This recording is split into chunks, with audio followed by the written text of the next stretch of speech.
मित्रों नमस्कार। मुग्धा एस्ट्रो में मैं आपका स्वागत करती हूँ। आज तुलसी विवाह पर विशेष। ओम नमो भगवते वासुदेवाय। सनातन धर्म में देव उठावनी एकादशी के दिन तुलसी का विवाह संपन्न किया जाता है। उसके बाद सारे शुभ कार्य किए जाते हैं। इस बार देवोत्थानी एकादशी रविवार को पड़ रही है, इस वजह से आज तुलसी का विवाह नहीं किया जा सकता। रविवार के दिन तुलसी का स्पर्श नहीं करते हैं और तुलसी का विवाह फिर कैसे संपन्न कर सकते हैं। अतः विवाह अगले दिन सोमवार 15 तारीख को किया जाएगा। और इसके अतिरिक्त तुलसी विवाह एकादशी से लेकर पूर्णमासी के दिन किसी भी दिन कर सकते हैं। तुलसी के विवाह के लिए हमें एक पौधा तुलसी का एक चौकी पर बिठाना चाहिए और एक चौकी पर शालिग्राम को बिठाना चाहिए। अगर हम आचार्य बुलाकर विवाह कराते हैं तो वो सारी विधि विधान आचार्य स्वयं करवा देते हैं, परंतु यदि हम घर में ही तुलसी का विवाह करना चाहते हैं और हमें विधि विधान नहीं आता तो थोड़ा सा विधि विधान मैं आपको बतला रही हूँ, आप उस प्रकार से करें। तो सबसे पहले 2 चौकी लेकर के एक चौकी पर लाल कपड़ा बिछा करके आप तुलसी को बिठाएं और दूसरी चौकी पर पीला कपड़ा बिछा करके शालिग्राम को बिठाएं।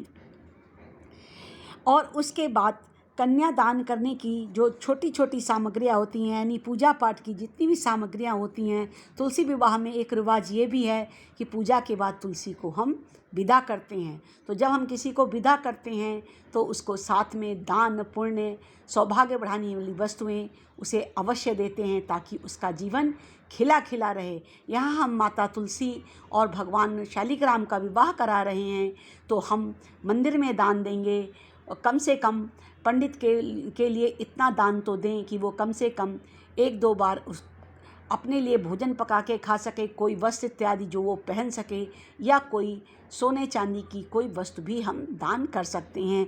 दान हमेशा अपनी श्रद्धा अनुसार ही किया जाता है। तो आप अपने अनुसार साधन सामग्री जुटा लें और फिर अपने परिवार सहित सब परिवार वहाँ पर बैठ करके और हो सके तो उस दिन व्रत करें और धूमधाम से तुलसी जी का विवाह कराएं। इस विवाह को कराने से संतान अगर नहीं है तो संतान का सुख प्राप्त होता है। अगर विवाह में विलंब हो रहा है तो विवाह विलंब दूर होता है, सभी बाधाएं खत्म होती हैं। अगर आर्थिक उन्नति नहीं हो पा रही है तो आर्थिक उन्नति भी होती हैं। हम कह सकते हैं कि हमारी सभी कामनाएं और आशाएं पूर्ण होती हैं। तुलसी विवाह कराने से जन्म जन्मांतर के पाप समाप्त हो जाते हैं। 15 तारीख को सोमवार को विवाह संपन्न करने के लिए हम सबको मानसिक तैयारी कर लेनी चाहिए और हम इसी दिन अगर इनका विवाह करते हैं तो हमारे लिए ये विशेष फलदायी और शुभ होगा। सबसे पहले अगर हमने मंडप तैयार करना है तो हम सबसे पहले गन्ने का मंडप बनाएं या केले का मंडप बनाएं, पीले वस्त्र शालिग्राम भगवान को पहनाएं और लाल चुन्नी माँ तुलसी को उड़ाएं, कलश भर करके रखें, दीप जलाएं, गणेश जी को भी वहाँ बिठाएं, उनका भी हमें आशीर्वाद चाहिए। सर्वप्रथम है उन्हीं का पूजन करना है। पंचोपचार पूजन करें, रोली अक्षत पंचामृत पूर्ण फल आदि रखें और सारी श्रृंगार की सामग्री रखें।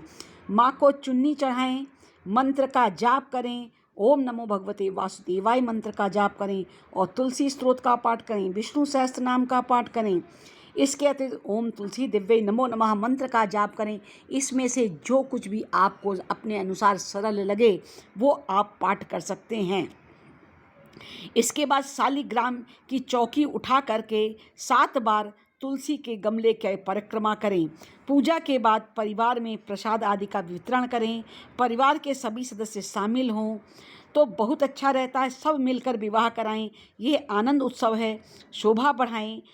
अपने मित्रों और पास पड़ोसियों को भी आप शामिल कर सकते हैं। दान अवश्य करें क्योंकि विवाह के बाद दान करने का रिवाज है।